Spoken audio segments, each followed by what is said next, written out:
Welcome to maths classes simplified. अब तक हम 13 क्वेश्चन कर चुके हैं एक्सरसाइज 5.2 के। अब देखते हैं क्वेश्चन 14। ये बिल्कुल 13 की ही तरह है।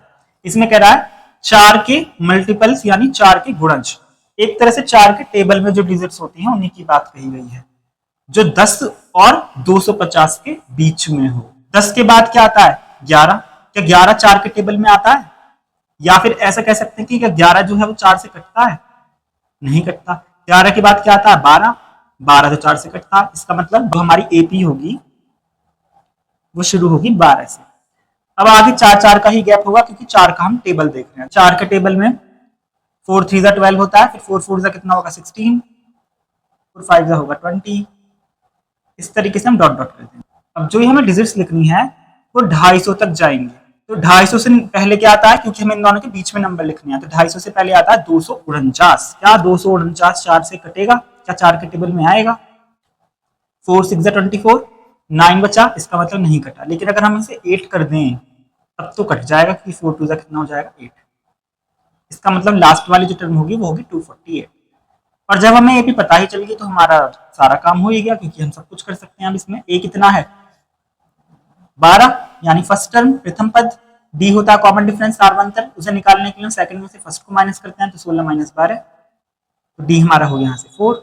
और ये हमारा अंतिम यानी लास्ट टर्म, तो एल बराबर होगी 248। जब हमें एल भी पता है, डी भी पता है और ए भी पता है, कितने गुणज, हाउ मेनी मल्टीपल्स, यानी कि एन पूछा गया है, तो बस एल का फॉर्मूला लगाएंगे और एन निकल जाएगा। सब जानते ही एल बराबर होता है a plus n minus 1 into d. यहाँ पर हम वैल्यू रख देंगे। एल की जगह रखेंगे 248, ए की जगह पर रखेंगे 12 plus n minus 1 into d की जगह पर रखेंगे 4। हमारा तरीका क्या होता है? हम 12 को माइनस में भेजते हैं, तो 248 माइनस 12 होगा। 4 की भी हम मल्टीप्लाई नहीं करेंगे, ऐसे ही छोड़ देंगे। 4 को हम डिवाइड में भेजेंगे, इनको करेंगे माइनस, तो आएगा 236। अब हम 4 को भेजेंगे डिवाइड में, 4 से इसे काट देंगे तो बचेगा 59। 59 is equal to n minus 1। Minus 1 हम इधर भेजेंगे तो हो जाएगा +1। तो इस तरीके से 60 आ गया एन। तो हम लिख सकते हैं एन बराबर 60, यानी कि हमारे पास 60 मल्टीपल्स होंगे या फिर 60 गुणज होंगे। तो इस तरीके से क्वेश्चन 14 बहुत ही ज्यादा आसान हो गया है। अब देखते हैं क्वेश्चन 15। क्वेश्चन 15 में फिर से 2 एपीज आ गई हैं। ऐसा पीछे भी एक क्वेश्चन आया था, तो हमने क्या काम करा था? बीच में एक लाइन खींचकर यहाँ पर लिखा था फॉर फर्स्ट एपी, यानी प्रथम एपी के लिए, और यहाँ पर लिखेंगे फॉर सेकंड एपी, यानी दूसरी एपी के लिए। पहले हम पहली एपी को लिख लेते हैं 63, 65, 67 डॉट डॉट डॉट डॉट। इधर लिख लेते हैं 3, 10, 17 डॉट डॉट। हम क्या देख रहे हैं? फर्स्ट टर्म इधर ए कितना है? 63 है। डी 65 में से इसे माइनस करके निकल जाता है, तो डी आएगा यहाँ से 2। सिर्फ ए और डी पता है अभी तक हमें। यहाँ पर भी फर्स्ट टर्म कितनी है? 3, लेकिन उसे ए कहने से बचना चाहिए, क्योंकि एक ही क्वेश्चन अलग अलग वैल्यू को एक ही सिंबल से नहीं दिखाना चाहिए, तो हम इसे यहाँ पर ए डैश मान लेते हैं। और डी डैश जो होगा वो होगा 10 - 3, तो डी डैश होगा 7। फिलहाल दोनों एपी के लिए हमें फर्स्ट टर्म और कॉमन डिफरेंस पता चल चुके हैं। क्वेश्चन में क्या कहा गया है? For what value of n, यानी साफ एन की वैल्यू पूछी जा रही है। ये कह रहा है nth टर्म ऑफ 2 एपीज, यानी दोनों ही एपीज की हमें nth टर्म निकालनी है, और उन्हें निकालकर क्या कर देना है? इक्वल। ऐसे यहाँ कह रहा है इनके किस मान के लिए? दोनों समांतर श्रेणियों के nवें पद बराबर होंगे। तो मतलब साफ है, यहाँ से an निकालेंगे, यहाँ से an निकालेंगे और उन्हें बराबर कर देंगे। तो यहां से n फॉर्मूला होता है हमारे पास a plus n minus 1 into t, और यहां से भी an, चाहे तो an पर भी हम डैश लगा सकते हैं। उन दोनों को बाद में हम भले ही बराबर कर दें, वैसे बिना डैश के भी चल जाएगा, क्योंकि दोनों बराबर तो कहे गए हैं क्वेश्चन में। तो ये हो जाएगा a dash plus n minus 1 into d dash. अब हम a की और d की इधर भी, और a डैश और d डैश की इधर भी वैल्यूज पुट कर देते हैं, तो यहां से हमारा an निकल कर आएगा।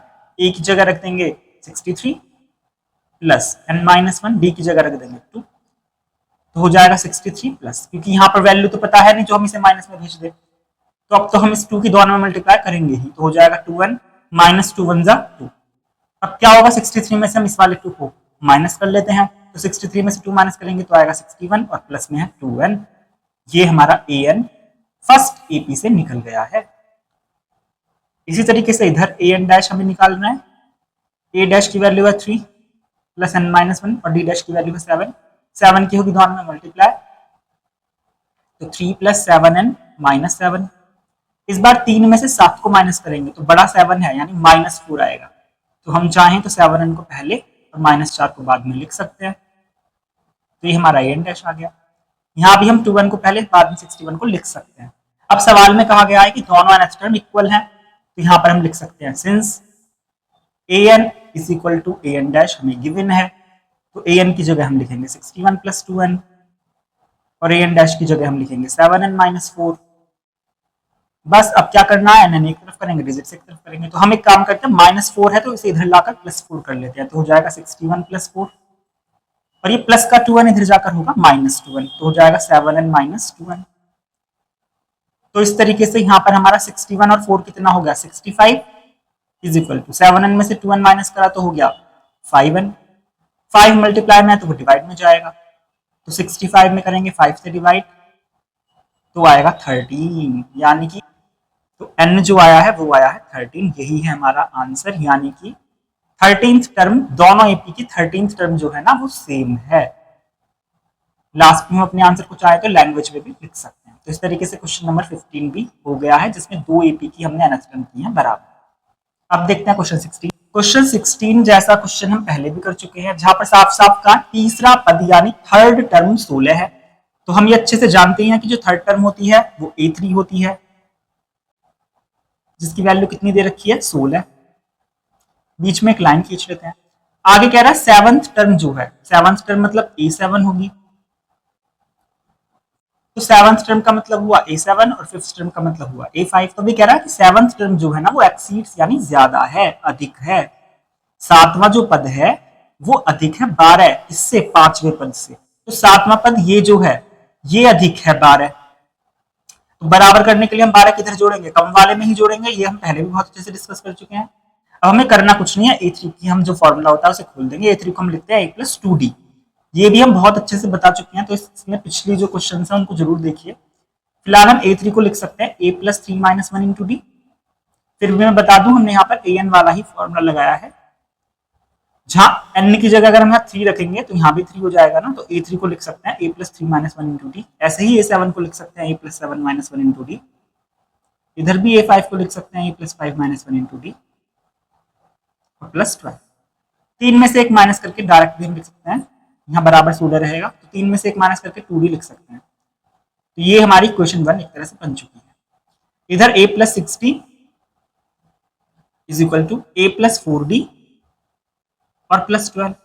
ये तो बहुत आसान हो गया, क्योंकि a इधर भी प्लस का है और a इधर भी प्लस का है, तो इधर से प्लस a और प्लस a कैंसिल हो जाएंगे, क्योंकि बीच में बराबर होता है तो सेम साइन वाले कट जाते हैं।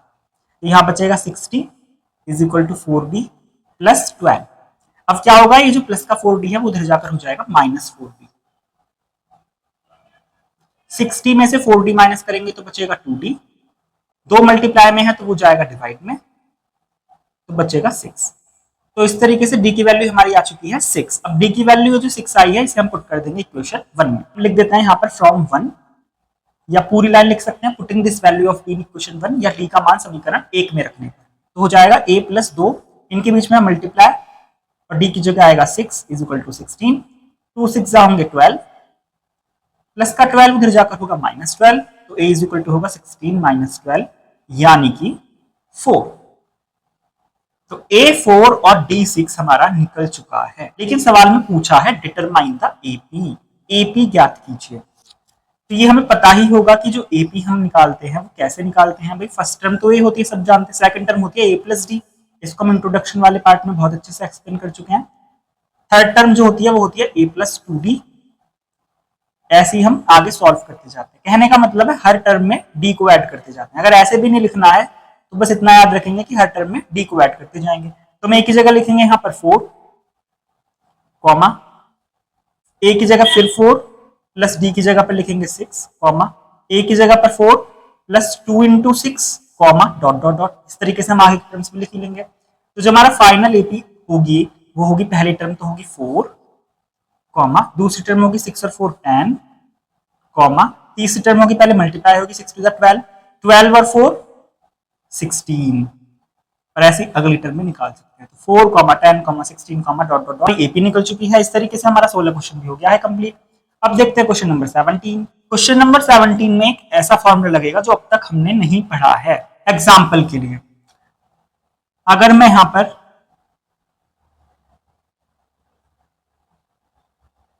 ये एपी दू 2 4 6 8 10 12, ठीक, अगर मैं आपसे पूछूं कि इसकी थर्ड टर्म क्या होगी तो सभी बच्चे बताएंगे 6 होगी, क्योंकि 6 ही है। क्योंकि जब हम थर्ड टर्म की बात करते हैं तो हम शुरू से थर्ड टर्म की बात कर रहे होते हैं, लेकिन अगर सवाल में साफ साफ कह दे कि लास्ट से थर्ड टर्म बताओ तो इस वक्त तो सब देखकर बता सकते हैं कि 8 होगी, क्योंकि लास्ट से तीसरे नंबर पर है 8।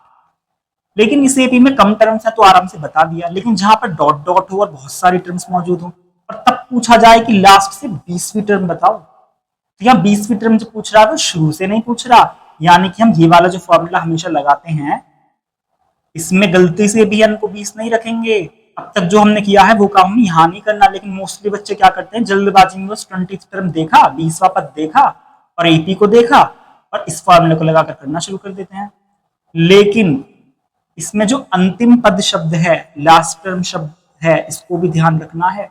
20वीं टर्म निकालनी तो है लेकिन शुरू से नहीं, हमें लास्ट से 20वीं टर्म निकालनी है। यहां से 20वें नंबर पर कौन सी आएगी उसके लिए ये फॉर्मूला नहीं है, ये शुरू से कोई भी टर्म निकालने का शुरू से निकालने का फॉर्मूला है।